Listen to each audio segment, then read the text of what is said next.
Sana pagoda sa Wawa Bukawi. Guys, nara. Tamasahin ang mga masisiglang kulay ng Pahiyas Harvest Festival sa Quezon at Magparol Festival sa Pampanga. Yes, para sa Pampanga.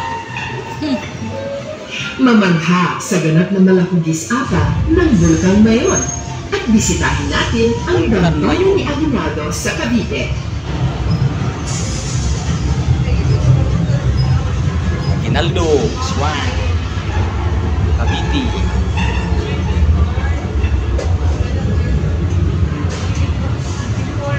Linta Tanil.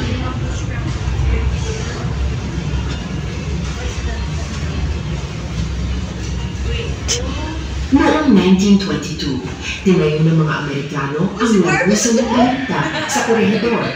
Ito ay nagsilbing matatag na tindahan, tirahan at ospital ng mga hukbong Amerikano at mga Hapon noong pangalawang digmaan pagdaigdig.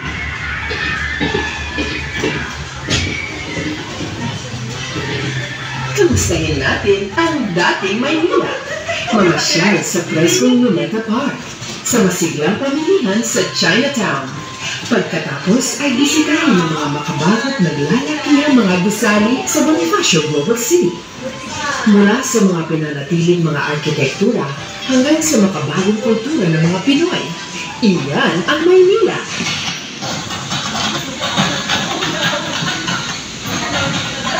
Liti.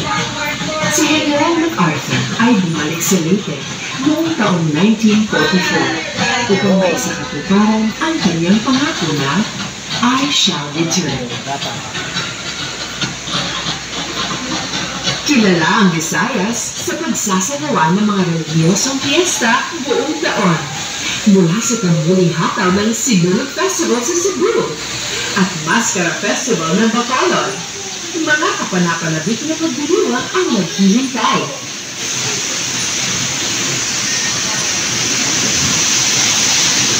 Wow. Okay guys.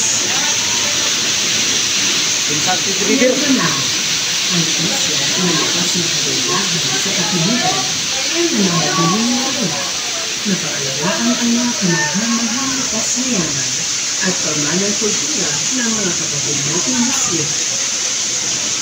Batiin natin si Lolo, ang pinakamalaking buhaya sa buong daigdig. Buhaya sa isang dakineto ng kahit tumambang ng 175 kilos.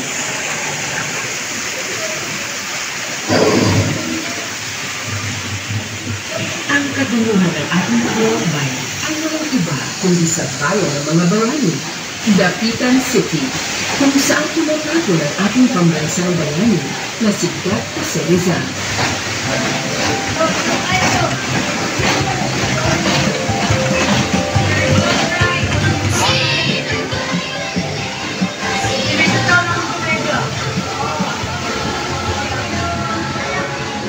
Yehey! Nara sila guys!